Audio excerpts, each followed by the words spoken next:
Now it's time for Lefties Losing It. And in a few minutes, I'm going to bring you footage of some truly deplorable souls, hateful far-left agitators who want to see their fellow Americans, including Donald Trump, dead. But before that, let's look at their preferred candidate. You know, one thing you can say about Kamala Harris is that despite her far-left belief system, she's willing to say just about anything to get ahead. 1 minute, she's the defund the police BLM bail money raiser, and the next she's presenting herself as the tough prosecutor that criminals fear. But perhaps her biggest backflip in recent years is going from an open border radical who defended those who pay human traffickers to enter America illegally to, well, you'll see. A mother who pays a coyote to transport her child through their country of origin, through the entire country of Mexico, facing unknown peril to come here. Why would that mother do that? I will tell you. Because she has decided for that child to remain where they are is worse. But what does Donald Trump do?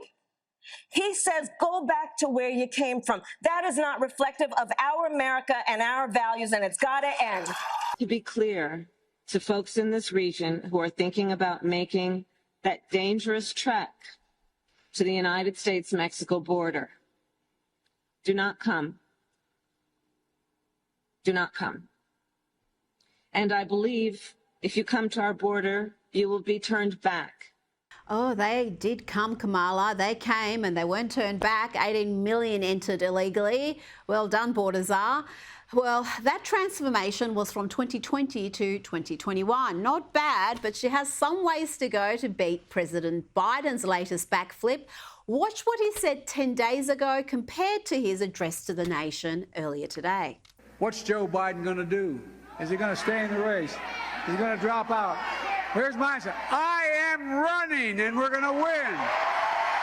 I'm not going to change that. You know, in recent weeks, it's become clear to me that I need to unite my party in this critical endeavor. So I've decided the best way forward is to pass the torch to a new generation. That's the best way to unite our nation.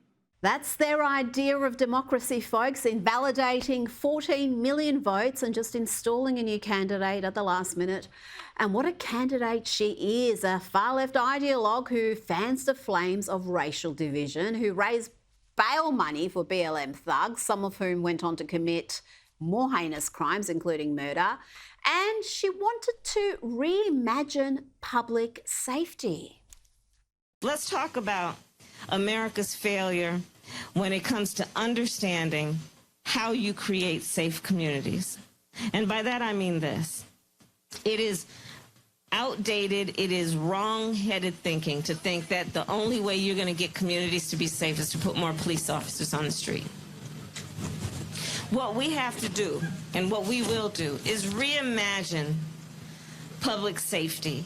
Oh yes, Harris is a radically far left, openly speaking out against equality in favour of equity, you know, that word favoured by Marxists, where we don't strive for equality of opportunity, but try to manufacture equality of outcome, also known as communism. Equality suggests often everybody should get the same thing.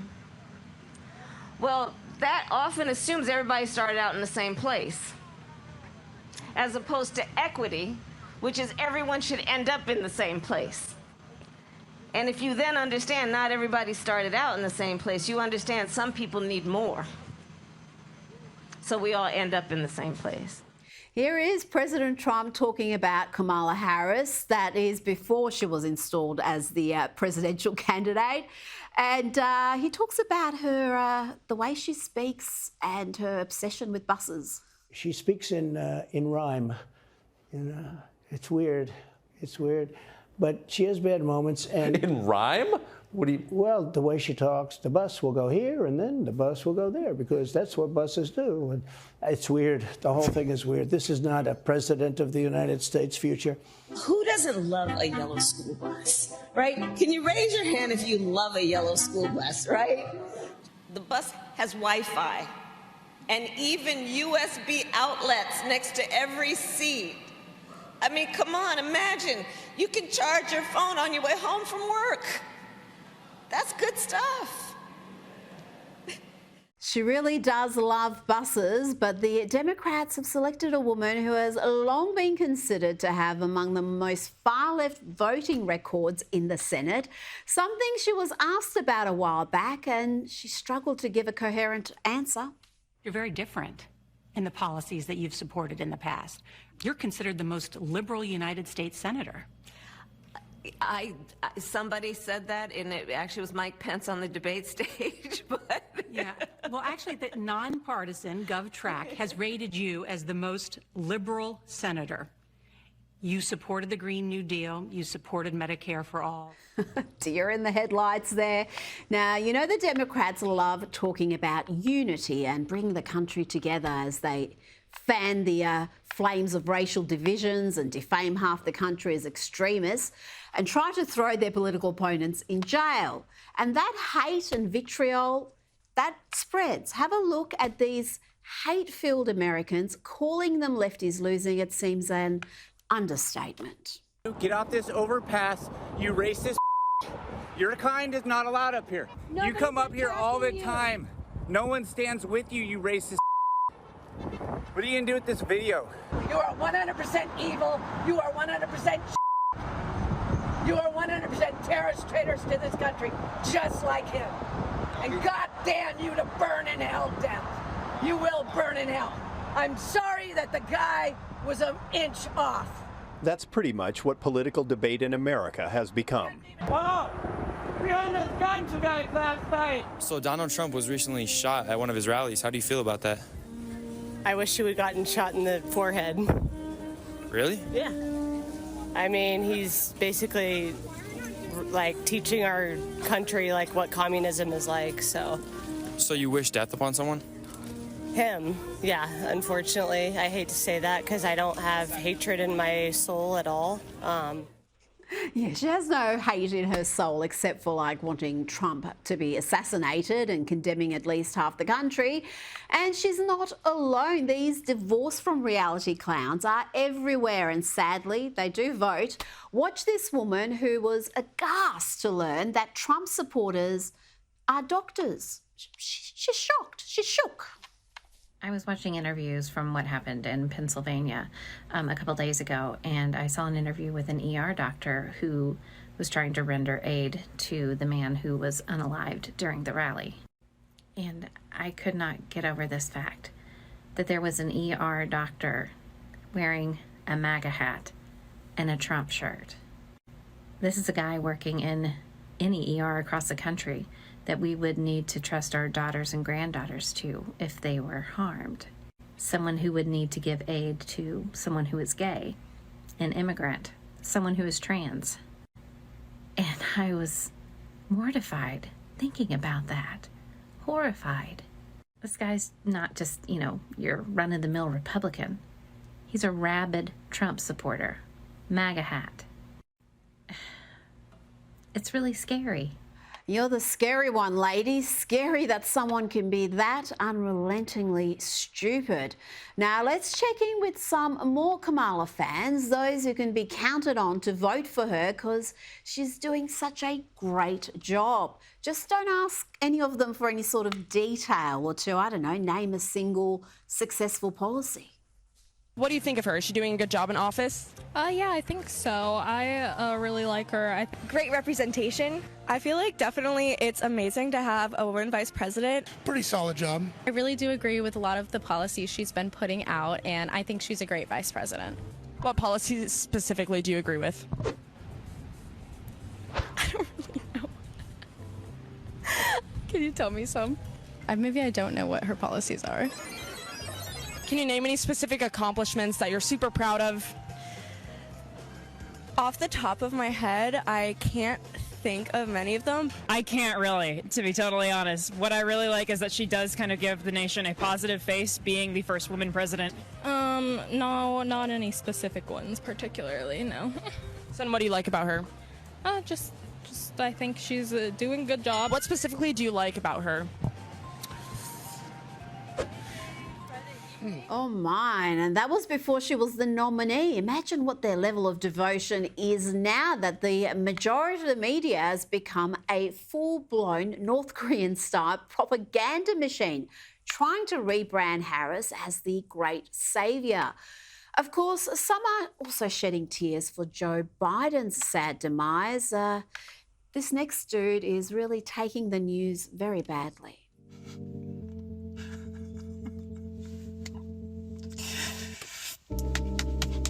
He dropped out! He dropped out!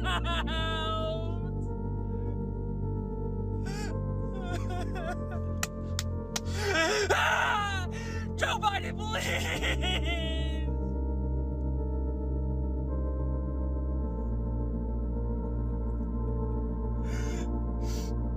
Gen Z, we need to band together. Please.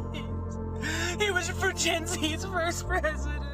Okay, I'm starting to have doubts about that one. Where are the tears? There is a lot of wild emoting, but I can't see any tears there. Is this man's video some sort of a parody act, or is this Biden-loving rage genuine?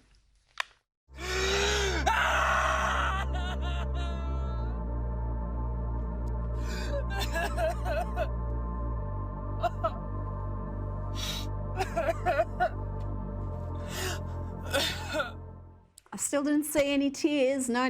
We're all going to miss Joe Biden, though. He gave amazing content, particularly for this segment. So many lies, so many incoherent speeches. But Kamala Harris has her own unique way of sounding utterly inept, so much so that the Babylon Bee did this brilliant sketch about it.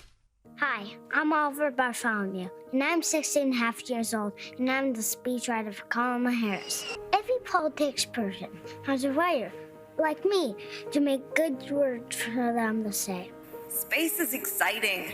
Space, it affects us all. And it connects us all. I can't take all the credit, though. Me and Mr. Kamala are a team. Do you know, like relay racing?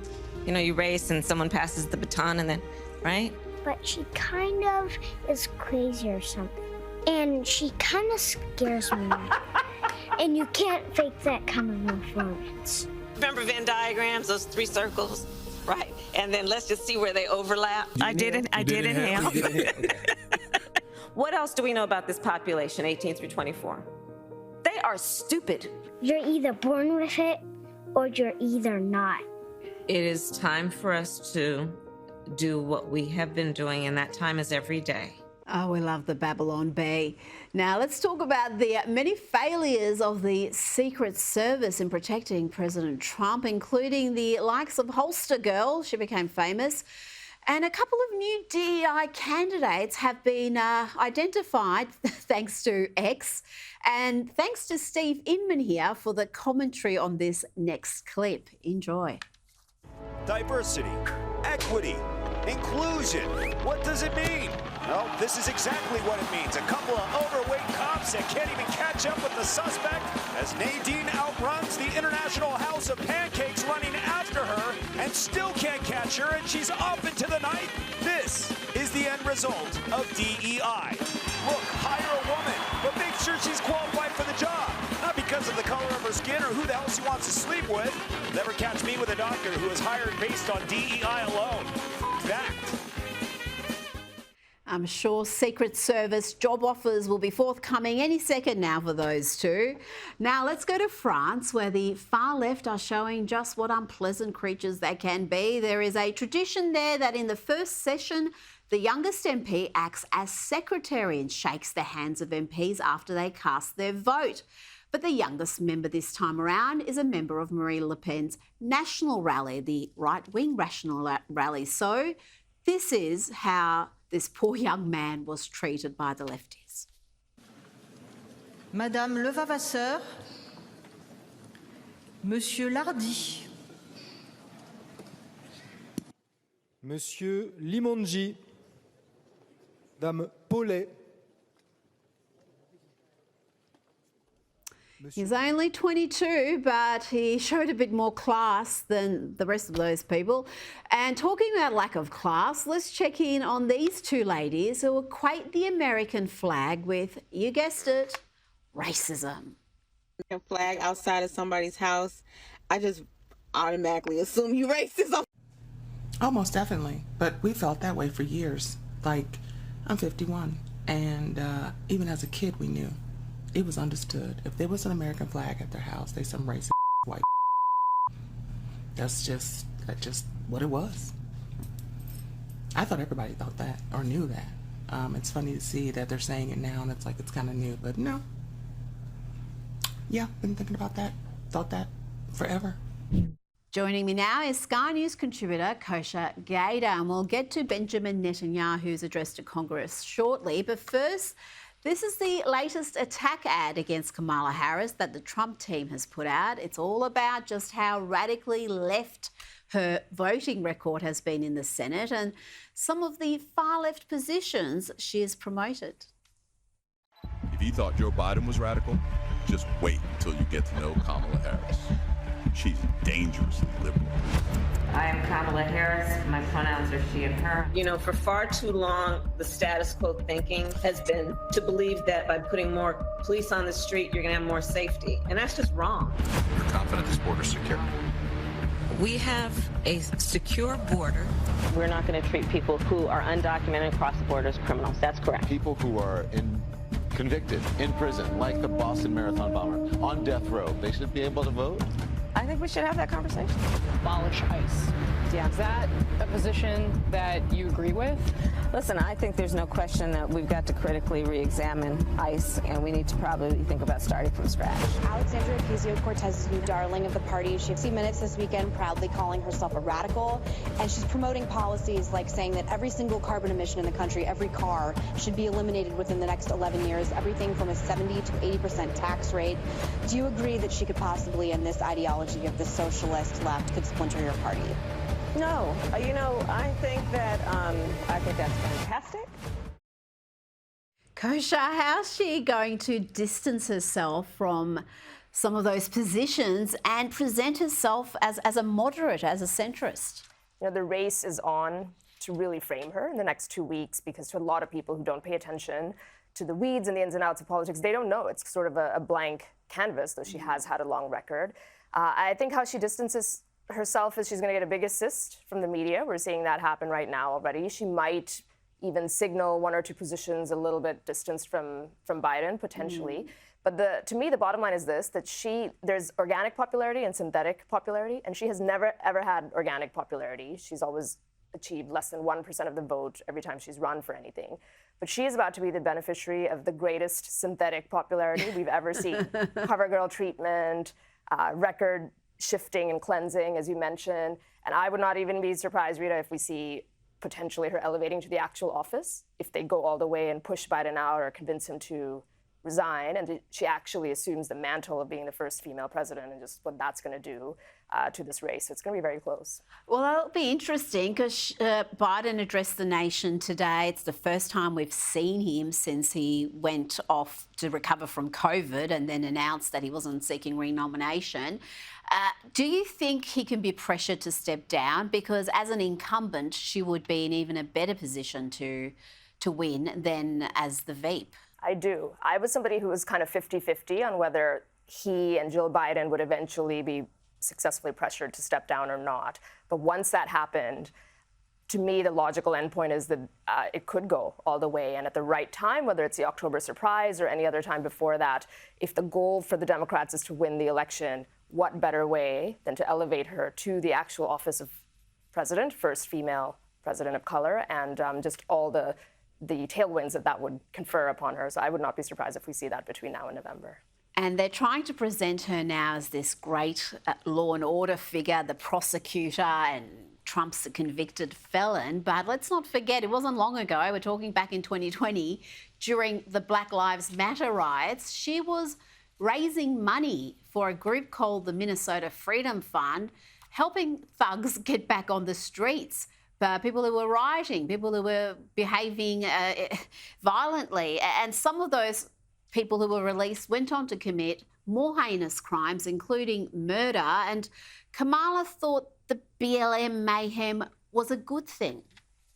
They're not going to stop, and they're not. This is a movement. I'm telling you, they're not going to stop. And everyone beware, because they're not going to stop. They're not going to stop before Election Day in November, and they're not going to stop after Election Day. And that should be, everyone should take note of that on both levels. That this isn't. They're not going to let up, and they should not, and we should not. The climate has changed. You could get away with that sort of rhetoric in 2020. No one would say boo about BLM despite their terrible track record. But now people understand how destructive that time was. How's she going to get away from advocating for more? Yeah, I think that's going to be one of her weak spots for sure in this, and especially in Minnesota, where they had a referendum and an election since then and voted to bring back more funding for the police. Also in California, where she comes from, Proposition 47 happened under her. She presided over that, which decriminalized crime below $900 into a misdemeanor from a felony. So all these things are going to come out. They're going to run those ads in those states, in Minnesota specifically, which is now a swing state. And I think she's just going to have to blow with the wind and somehow couch it differently. And, we'll see how effectively she'll be able to do that. But like you said, she will have the majority of the mainstream media backing her, rewriting history, 100%. rebranding her as this great prosecutor. I think, you're not going to hear a lot about this unless you're, watching this program. Now, let's talk about Israeli Prime Minister Benjamin Netanyahu's address to the US Congress today. He invoked Winston Churchill in his impassioned plea for more arms.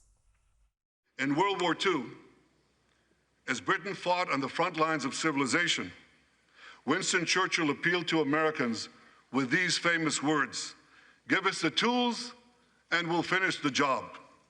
Today, as Israel fights on the front line of civilization, I too appeal to America. Give us the tools faster and we'll finish the job faster.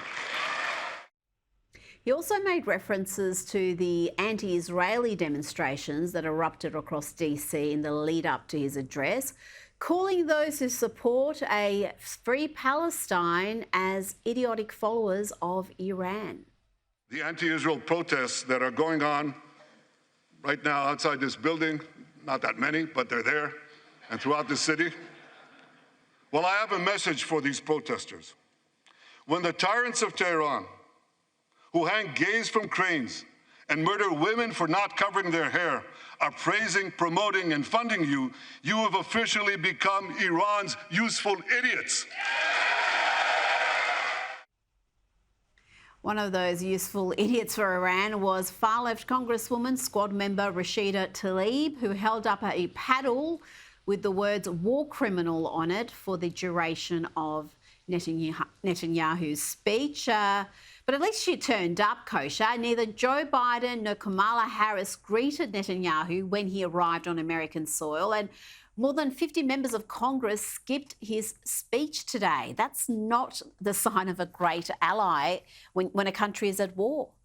Indeed. And, I think the harsh reality of it for Netanyahu and Israel is there really is a fracturing in both parties in terms of the level of support for this war now, not October 7th and the atrocities and the hostages that are still there, but what to do now, how much U.S. involvement monetarily, militarily should go.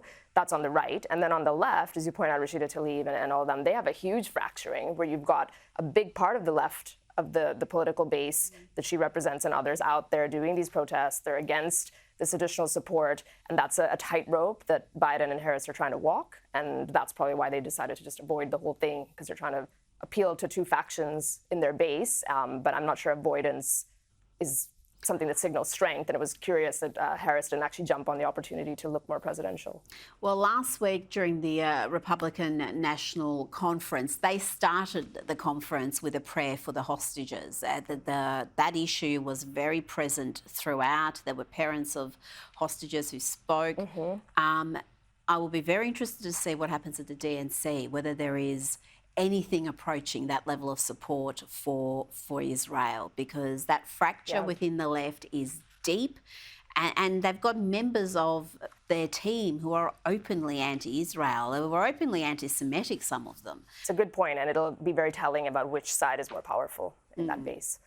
Now, let's go back to Kamala, and the Democrats are desperately trying to rebrand the historically unpopular Kamala Harris. The latest attempt involves gaslighting us into thinking she was never actually made border czar, and that many of the problems that we're seeing with illegal immigration have got really nothing to do with her. Axios tweeted an article claiming that Harris never actually had the border czar title, suggesting Trump and the Republicans are peddling disinformation. That's odd because Axios themselves reported her appointment to the border czar role in 2021 and referred to her as such in subsequent articles. This is Orwellian levels of rewriting of history, Kosha. And it's not just Axios, it is so many mainstream publications. There's side-by-side articles of what they reported then, what they're claiming now. And again, if you're not deeply politically engaged, you'd read the headlines now and go, well, this is a smear. This is not Kamala's fault. But for X, which is the one wrench in the whole memory hole apparatus, because that is what it is. In 1984, they were burning newspapers and tossing them into physical holes. Now you can delete and rewrite headlines, with a keystroke from a keypad, and that's what they're going to do. But for X, the community note on that was really funny, where they were posting the original articles, from the very same publications that said that. But again, this race is on, this battle is on, and for low information media consumers, which this election will turn on, which narrative is going to get cut through is what we're going to see in the next 90 days. Now, let's talk about that rebranding. What part of that is also painting her as cool, as this Gen Z, edgy candidate, invoking singer Charlie XCX. I don't even know if is that how you pronounce it? I think so. I think I'm dating myself too. They're saying, she's got this brat design for her Kamala headquarters Twitter page, and they're even reclaiming her famous coconut tree speech, which she has been mocked for constantly. And they're hailing her as a TikTok phenomenon. But actually, among young voters, some of that research is showing she is wildly unpopular. This poll has her trailing Trump 58% to 39% amongst voters aged 18 to 34. And I think that's what you touched on, that Trump's popularity is more organic. It's not manufactured. He's got YouTube superstars like the Paul brothers. He's got the UFC fighters. He's got the hottest comics around like Theo Von and Andrew Schultz backing him. While this brat Kamala Summer thing seems to be really forced and carefully manufactured, but she is trending on TikTok, and I don't think that's by accident. I think everything that trends on TikTok is a decision someone's made. Yep, algorithmically or otherwise, other strategies, the black magic of that. It is fascinating. This organic support versus synthetic support is very clear who has which one. And it is funny that Trump, who's almost 80, 79, is organically popular with young people. Not many 79-year-olds would be, so that, credit to him for that. And it's not as easy as just putting in somebody young. I think Kamala is 59. That doesn't automatically translate with her appeal. She looks much better than 50. She does not look her age. She does. We got to give her credit. She can dance, so I'll give her that. We'll give her credit for that, and maybe that'll come through on TikTok. Kosha Gator, thank you so much for your time this evening.